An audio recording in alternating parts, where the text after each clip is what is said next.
bienvenue dans l'émission Parole de femmes. Nous parlons des femmes entrepreneurs et nous sommes toujours avec le pasteur Georges Amoako de Côte d'Ivoire, pasteur de la Maison de la Destinée. Bonjour pasteur, bonjour. C'est vraiment un plaisir de vous avoir avec nous. Hier on l'a dit, on espère que ça va être aussi bon que la veille, ça l'était encore plus et aujourd'hui on l'espère encore et on croit que on va recevoir quelque chose, surtout Fanta, je la sens, elle est vraiment dans l'expectative aujourd'hui.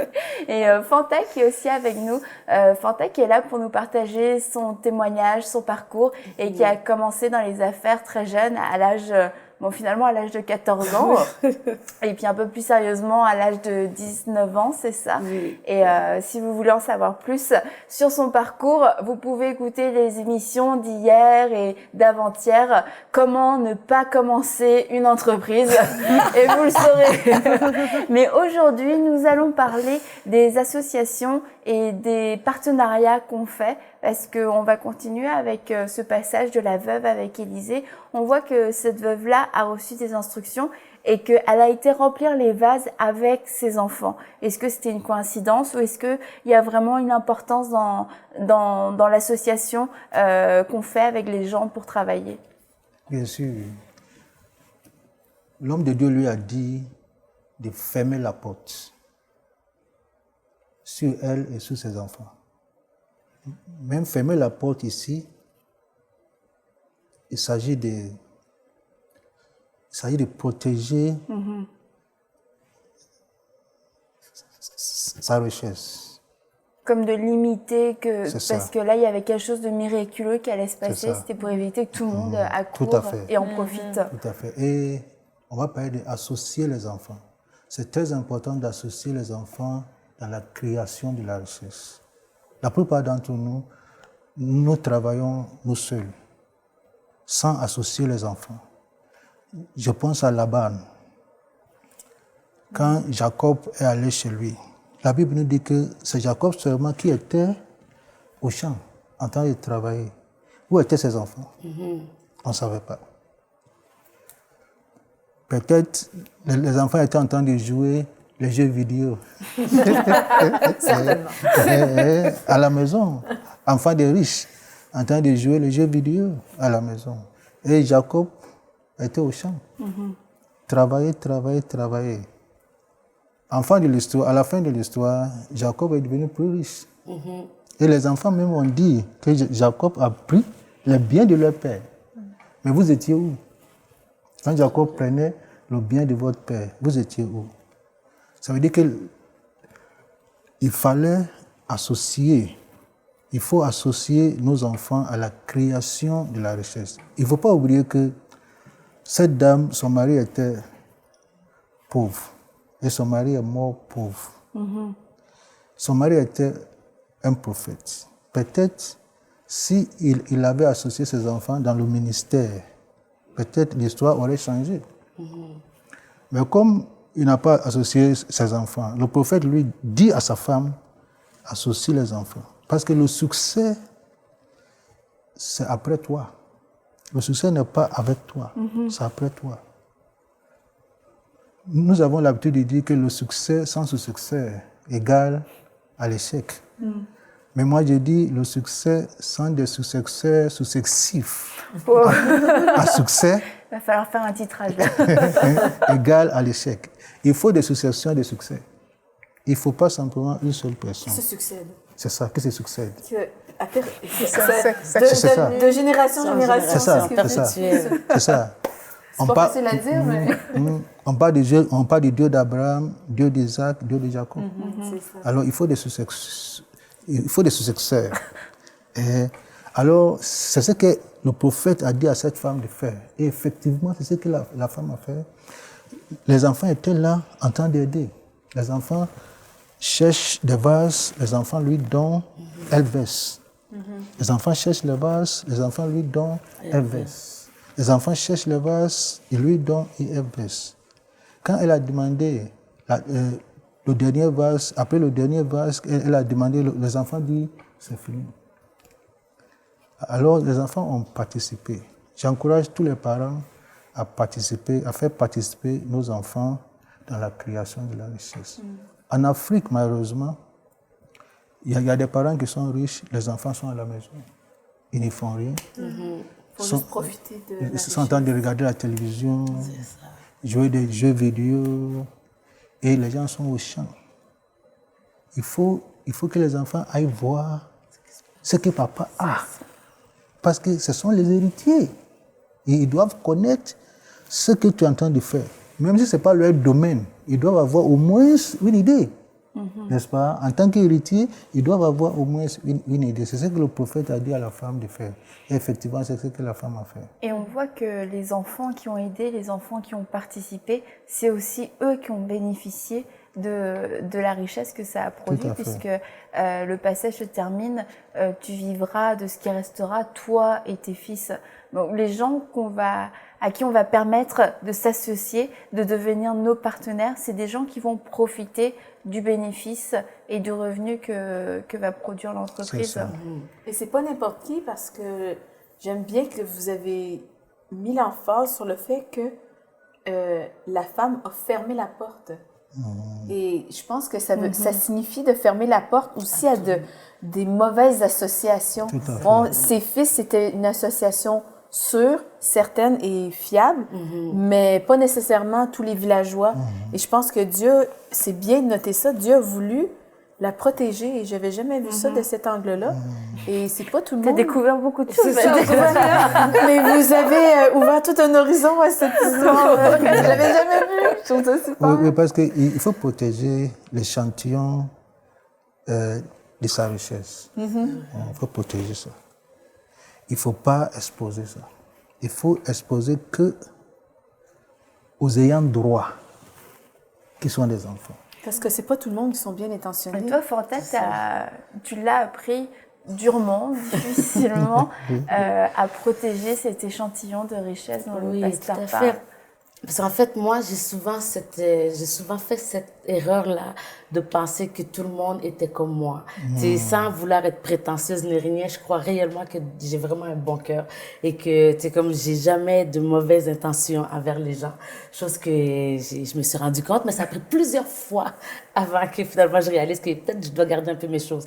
C'est comme, tu vois, lors un de mes voyages en Chine, j'avais amené quelqu'un aussi avec moi, comme que la personne disait, moi, je suis pas intéressée par les affaires. Moi, tout ce que je veux, c'est voyager. J'ai pas de gens autour de moi qui est capable, qui est game de faire tout ça. J'ai dit, bon, OK, comme, on y va ensemble. On est allés, mais elle a tout vu ce que moi je faisais. Puis comme moi, j'aime tellement parler, donc je parlais, tu vois, comme ça, comme ça, comme ça. Donc, je donnais tous les détails. Elle est rentrée.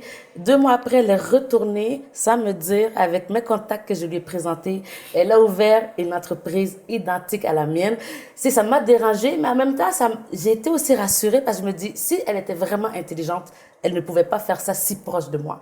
Et si elle avait choisi une autre ville, ça m'aurait encore plus comme stressée. Mais comme elle était à côté, je me dis, bon, c'est très énervant, ça c'est sûr. J'avais vraiment, même comme j'étais tellement fâchée. Ouais, coin de rue, elle a ouvert son entreprise. Vraiment, parce qu'il y avait mon entreprise, il y avait 2 autres entreprises, il y a une rue, il y avait un restaurant et il y avait son entreprise. Donc, quand moi je sortais dehors, là, je ne pouvais pas la rater à chaque fois. Et on vendait la même marchandise. Et puis pour le démontrer que vraiment j'avais confiance en moi-même et en mes projets, je l'ai même une fois contactée, je lui ai dit, si tu as besoin d'aide, je vais t'aider par rapport à d'autres contacts. Et puis, une fois même en Chine, peut-être le 5e ou 6e voyage, je l'ai croisée là-bas. Bon, et moi, je suis beaucoup plus débrouillarde, donc je l'ai vue, elle est un peu perdue. Donc, j'ai embarqué avec elle en taxi, j'ai fait les courses avec elle pour la journée, je l'ai aidée, puis elle est allée, elle est revenue, et elle a fermé quelques temps après seulement. Parce que Dieu est un Dieu fidèle. Lorsque tu as un bon cœur, Dieu ne peut pas te laisser tomber. Donc, et comme elle, le fondement était mauvais, donc ça n'a pas fonctionné. Et même aussi au début, quand j'ai voulu démarrer, j'ai rencontré une dame, beaucoup d'argent, qui me dit, moi je vais faire le business, toi tu as des idées, j'ai l'argent, on s'associe. J'ai dit, oui, moi j'avais monté un plan d'affaires pendant plusieurs mois, je lui ai remis avec tellement fière. Lis ça, tu vas voir, tout est détaillé, on peut faire comme ça, comme ça. Pendant 3 semaines, je n'étais plus capable de rejoindre la fille. Je répondais, j'appelais, elle ne répond pas. Donc, je suis allée cogner à sa maison. Quand je suis arrivée chez elle, elle m'a ouvert la porte tout bêtement. Allô? Et là, elle me dit, viens, tu sais, moi, j'ai lu tout ça, mais faire le business à 2, c'est pas bon. Je suis allée avec mon mari à New York, j'ai acheté les produits, les mèches et tout. Et puis, elle dit, si tu as des clients qui ont besoin de marchandises, tu pourrais les envoyer chez moi. Ça m'avait tellement énervée que j'étais tellement sous le choc que j'ai même acheté. Le jour même, j'ai acheté un produit chez elle et je suis rentrée chez moi. J'ai pleuré 3 mois. Mais quand même là encore, ça m'a pris plusieurs temps parce que les gens, on doit... Tu sais, c'est ça, c'est pas tout le monde qui est bon. Et puis, c'est pas bon de s'associer à tout le monde. Aujourd'hui même, ne serait-ce qu'une petite idée, je vais même pas donner une phrase complète à quelqu'un parce que j'ai appris que c'est pas tout le monde qui veut ton bien. La jalousie aussi, j'ai vu ça, c'est quoi? Moi, je sens pas une jalousie envers les gens parce que je fais ce que je veux faire. Tu sais, donc, c'est comme les gens qui ne vivent pas la vie qu'ils rêvent de vivre ou qui n'ont pas le courage de passer à l'action, souvent, ils vont avoir cette jalousie-là ou l'envie de détruire l'autre personne. Mais quand tu vis ce que tu vis, ce que tu as envie de vivre, tu peux pas concevoir que des gens, même de ta propre famille directe, peuvent comme vouloir te mettre les bâtons dedans les roues. Donc, c'est pas toujours... en fait, en gros, pour dire, si tu veux faire un business, sois sûr des gens avec qui tu en parles. Sois vraiment sûr. Soyons certains que c'est le plan de Dieu. D'abord, C'est ça, on c'est sait ça, que la c'est ça. faveur repose sur notre projet. Exactement. Après ça, exactement. personne T'as peut mis une venir garde à ta détruire. bouche aussi. Oui, ah non, non, moi, maintenant j'ai appris, Ferme on la parle porte. plus. Ferme la porte, C'est ça. ferme la bouche. Ferme la porte. Clé, double clé même. C'est ça, parce que tes idées, c'était tes richesses. Donc, C'est ça, exact. tu les c'est donnais, ça. en fait. Tu Ben donnais oui, ta c'est ça. richesse. Parce que moi, je croyais quand les gens me disaient on va t'aider, on va le faire ensemble, on va. J'ai cru parce que tu peux pas dire quelque chose qui n'est pas vrai. C'est. En tout cas, pour moi, c'était comme ça. Même encore des fois, je parle avec les gens. Ah, non, non, non. Là, je coupe la phrase. Qu'est-ce que tu voulais dire? Ah, non, j'ai oublié. J'ai oublié parce que Dieu me rappelle. Du coup, elle ment maintenant. Mais ça, c'est vraiment... Mais je crois que, tu sais, moi, c'est une partie que je sais que beaucoup de gens en affaires n'ont pas. Les gens en affaires, souvent, ils ont quand même ce côté-là déjà développé, qui savent qu'il faut pas trop parler, faut pas trop faire confiance, faut pas ouvrir toutes les portes à tout le monde. Ça, moi, ça a été ma plus grande apprentissage. C'est ce qui m'a fait perdre Business is beaucoup business, de temps. hein. C'est ça. C'est vrai. Et il y a les mauvaises rencontres, des gens qui essayent d'obtenir des choses de nous, des opportunistes. Mais on voit dans la vie de cette veuve que le prophète a été une connexion divine parce que c'est le prophète qui l'a connecté à l'idée, qui l'a connecté à la véritable richesse. Tout à fait. Et même en parlant de prophète, il faut aussi un mentor. Un mentor qui croit en toi. Voici une veuve qui apparemment n'a rien, mais le prophète a cru en elle. C'est ça. Et le prophète s'est investi dans sa vie. Et sa vie a changé. Il faut toujours croire aux gens. Faire de confiance aux gens. Quel que soit leur niveau. Il faut aussi avoir des mentors qui croient en nous. Qui peuvent nous donner des conseils spirituels et pratiques.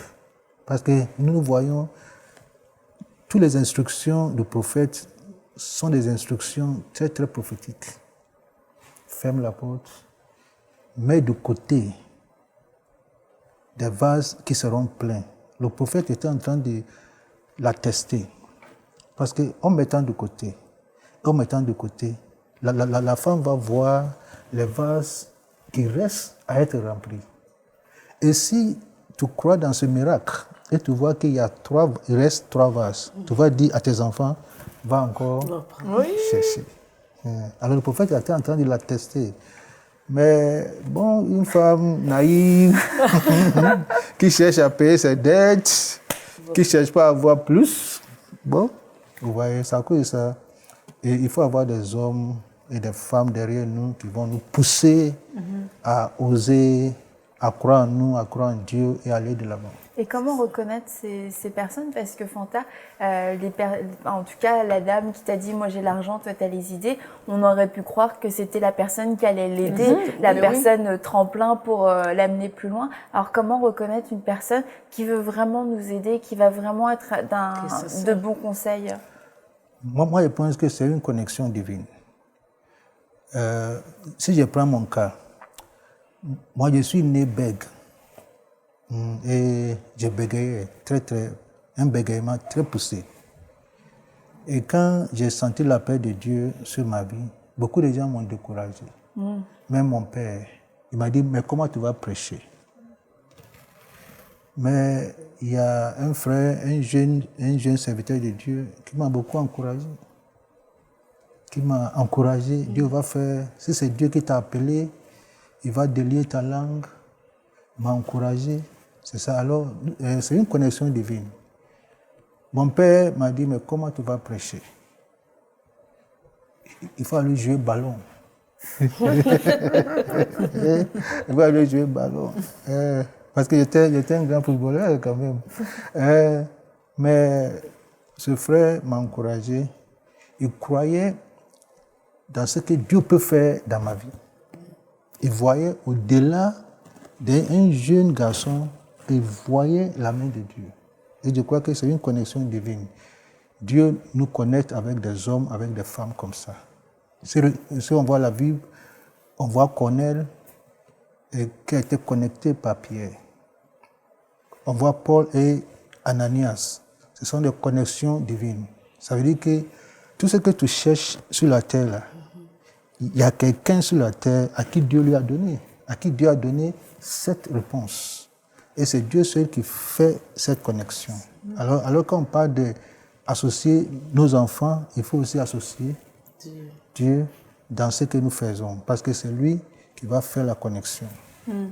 Et je crois aussi que Dieu travaille avec la paix, comme le Saint-Esprit nous donne la paix ou l'absence de la paix. Peut-être le Saint-Esprit t'avait averti de cette dame qui disait, qui a pris ton plan d'affaires, je sais pas. Si tu y repenses aujourd'hui, des fois, je pense il peut y avoir des personnes sur notre route qui sont pas nécessairement des bonnes associations, bonnes associations, et cet esprit peut nous avertir aussi. C'est vrai, mais c'est que aussi j'étais très jeune et je connaissais pas encore Christ, donc je mélangeais un peu, et puis bon, moi je suis née musulmane, donc c'est un peu, j'étais pas vraiment connectée réellement, donc c'est comme, je pouvais entendre, mais je savais pas, donc si c'était Dieu qui me parlait, alors, et puis je voulais tellement avoir l'entreprise. Donc, j'ai foncé. Mais vraiment, pour Chine, ça, je savais. Ça, je savais qu'il fallait pas que j'aille parce qu'elle et moi, on n'a jamais été très proches. Mais en même temps, comme c'était un premier voyage aussi pour moi. Et puis, elle était devenue tellement gentille. Donc, moi, je me suis dit, elle a tellement changé. C'est sûr que c'est un peu sincère. Donc, je me suis dit, oui, c'est ça. Je me suis Des fois, les gens sont sincèrement malhonnêtes. Ils sont sincèrement malhonnêtes, très méchants même. Mais oui, en fait, comme très souvent, oui, Dieu avait vraiment parlé. C'est simplement que je savais pas encore écouter le Seigneur. C'est ça. Voilà. Je connaissais pas encore la voix. Maintenant, je connais. Et maintenant, je viens d'avoir un nouveau partenaire, même justement. Et ça, je sais que c'est réellement une connexion divine. Amen. Ça, je sais que c'est comme la paix d'esprit est là. Mes forces sont vraiment ses faiblesses. Mais mes faiblesses sont vraiment ses forces. Donc, c'est vraiment une exactement. Wow. C'est parfait, quoi. Donc, et puis même maintenant, en ouvrant à Drummondville, on est en train aussi d'ouvrir le centre de formation là-bas. Donc, tout ce que lui, il peut faire, comme moi, je peux pas le faire. Et puis, tout ce que lui, il fait, normalement, j'aurais dû payer pour le faire. Ce qui fait que ça nous facilite réellement ça nous facilite tout, en fait. Donc là, je sais que vraiment Dieu est là. Exactement. C'est ça. Les associations et aussi quand on voit que la personne n'a rien à gagner dans l'histoire, mais qu'au contraire, elle est là en train de donner, en train de croire. Dans votre cas, le frère, il n'avait rien à gagner, si ce n'est qu'il avait reçu cet appel de vous encourager. Et puis toi, avec tes nouveaux associés, tu nous racontais comment ils se sont investis dans l'entreprise. Ça leur a coûté en fait. C'est une association qui leur a coûté plus que ça leur a rapporté encore. Pour l'instant. Pour l'instant. Et c'est là qu'on voit aussi le cœur des gens, parce que quand on voit qu'il y a des gens qui sont prêts à donner, qui sont prêts à s'investir, à croire en nous, alors qu'on n'a rien fait, ou alors que ça leur coûte quelque chose, on se dit, bon, leur intention leur motivation doivent être pure, c'est certain. Mais il y a quelque chose que je voudrais quand même relever par rapport à ton histoire, c'est que tu voulais tellement réussir que tu étais prête un peu à tout, en fait. Mais j'étais prête à prendre tous les risques qu'il fallait prendre. J'étais vraiment prête à les prendre, mais j'avais jamais pensé que, comme tu dis, j'aurais les gens qui seraient les personnes qui seraient mauvaises autour de moi. C'est comme si j'avais ne serait-ce que pensé un peu, j'aurais pas fait ça. Donc, mais oui, j'étais prête à tout. Moi, il y avait rien qui m'aurait arrêté. Et pasteur, la veuve, le prophète lui a dit, ferme la porte. Est-ce que on peut imaginer que si elle n'avait pas obéi aux directives du prophète, est-ce qu'on peut imaginer que l'histoire aurait pris une tournure différente? Bien sûr, bien sûr. Il faut toujours obéir. Il faut toujours obéir. Ferme la porte. Si c'était aujourd'hui, le prophète lui aurait dit, va breveter l'échantillon. Oui. Mais à l'époque, il faut utiliser un langage que la femme va comprendre. Alors, il faut obéir. Si Dieu nous donne un mentor, un coach, je crois qu'il faut l'obéir. Il faut l'obéir. La personne a une expérience que nous n'avons pas encore. Et la personne a été là où on n'est pas encore. Et la personne veut nous amener. Et je crois qu'il faut obéir. Et Aller la faire dame, breveter son invention ou son idée, c'est pour les gens qui suivent, peut-être pour vraiment expliquer clairement, c'est rendre c'est Son comme produit officiel. Ouais, voilà, Officiel, c'est ça. officiel, et comme nous Se on est oh, blah. Vas-y, Annabelle. L'idée lui appartient. Voilà, merci. Faire connaître au monde entier que l'idée lui appartient à c'est elle. ça, c'est ça. Voilà, merci. Et ça me fait penser à une histoire, Mathilde, que toi, tu connaissais un homme qui avait inventé quelque chose. Est-ce que tu vois de quoi je parle ou pas? Tu parles des prises électriques? Oui. Ah, d'accord. Cet homme-là, oui, a inventé une prise électrique. Mais en fait, je crois qu'il a pas fait breveter. Ou je pense qu'il voulait vendre son idée, mais à un prix... un prix vraiment astronomique, c'était ridicule. Et il en a perdu, il a tout perdu. C'est ça, voilà, je me souviens plus de l'histoire, c'est qu'il a voulu vendre, mais d'accord, comme cette femme finalement aurait pu vouloir vendre son huile, mais c'est tellement miraculeux, c'est tellement surnaturel que finalement elle aurait fait fuir tous les Finalement, clients. ça fait échec, tandis mais vraiment, il y avait une idée extraordinaire là, dans le truc, mais vraiment, ça a pas démarré parce que... C'est dommage qu'il n'avait pas des personnes autour de lui qui auraient pu parler. Exactement. Je crois ce qui a manqué dans sa vie, c'est vraiment des bons conseillers. C'est ça. Et Des connexions divines, au fond. ou cette personne n'a pas su écouter les conseils de sagesse des gens autour de lui. C'est ça aussi. Parce que ça, c'est important. Parce que des fois, on a des mentors qui nous viennent, Ouais. des gens qui nous donnent des beaux conseils, mais des fois, on n'écoute pas toujours. Donc, Mais c'est ce qui est arrivé. C'est ça. On a l'impression qu'on connaît mieux nous-mêmes ça. notre... Mais c'est tellement faute. Parce que ça aussi, moi, je l'ai fait. J'ai eu des gens qui m'ont donné des conseils tellement bien. Puis Mais toi, tu l'avais l'affaire. je l'avais vraiment. Je connais ce que je fais. Aujourd'hui, là, dès que peu importe qui me parle, oui, je prends même beaucoup de notes. Moi, je traîne toujours mon cahier partout maintenant. Apprendre l'humilité Oui, aussi. c'est ça. Oui, ça, c'est Et très vous, bon. pasteur, vous avez vu, j'imagine, au cours de toute votre expérience, des gens qui ont suivi les conseils, qui ont appliqué les conseils et qui ont réussi, et aussi à l'inverse, des gens qui ont échoué par manque Tout à de fait. sagesse. Tout à fait. Ça, c'est vrai. Ça, c'est vrai. Quand je suis allé en Côte d'Ivoire, il y a 22 ans, il y a une jeune fille qui est venue à l'église et elle est restée avec moi jusqu'à aujourd'hui. Et elle n'avait rien. Elle n'avait pratiquement rien. Je lui donnais des conseils, fais ça, fais ça. Elle ne voulait même pas aller à l'école. Je lui dis non, il faut aller à l'école, bra, bra, bra. Aujourd'hui, c'est une des femmes puissantes dans mon église. Waouh! Et avant, c'est moi et ma femme qui s'occupaient d'elle.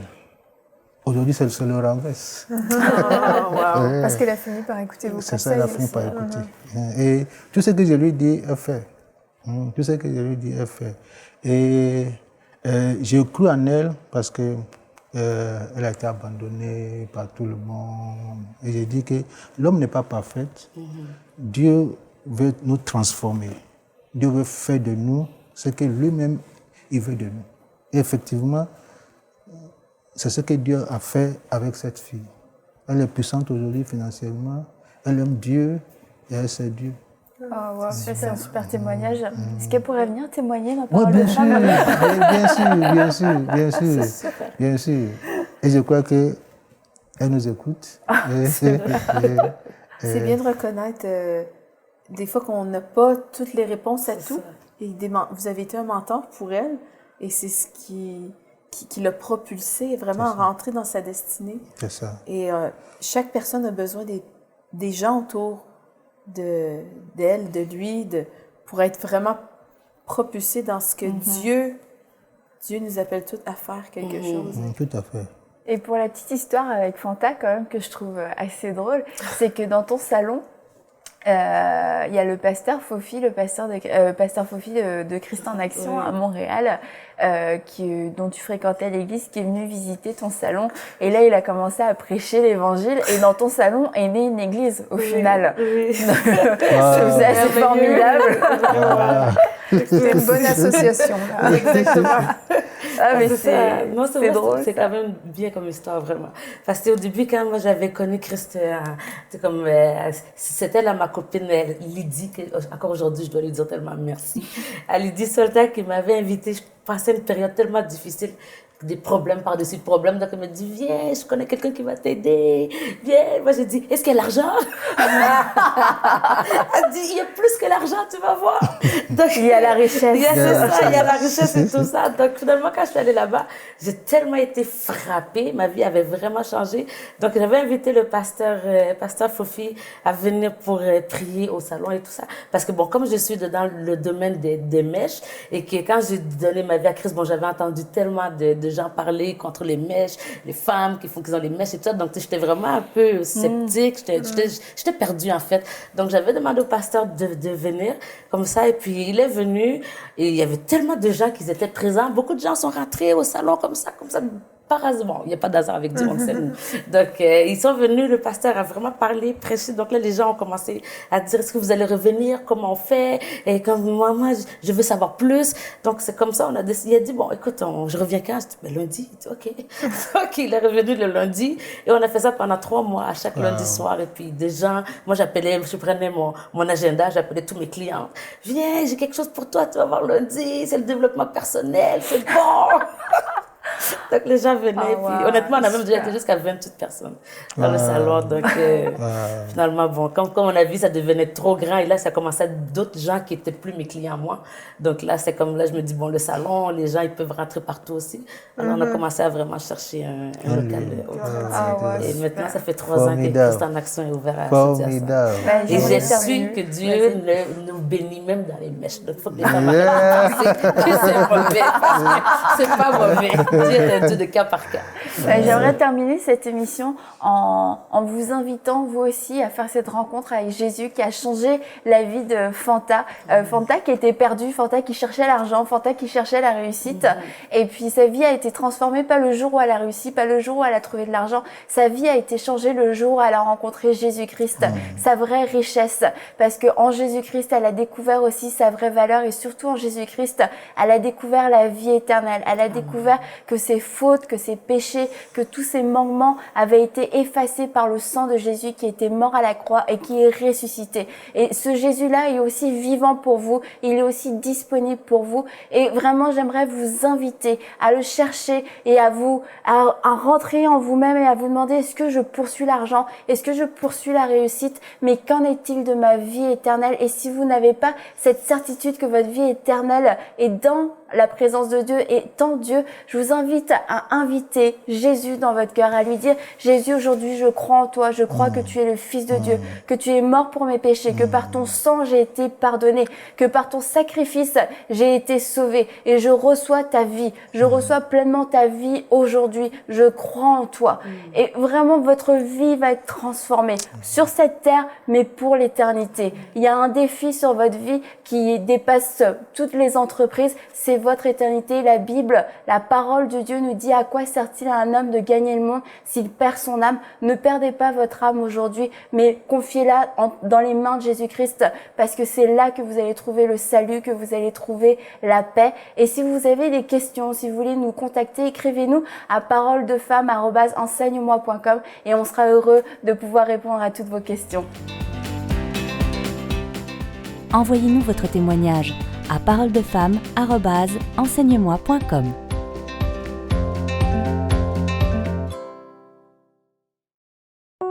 Cette émission est rendue possible grâce au précieux soutien des partenaires d'Enseigne-moi Canal International. Retrouvez tous nos programmes sur emcitv.com.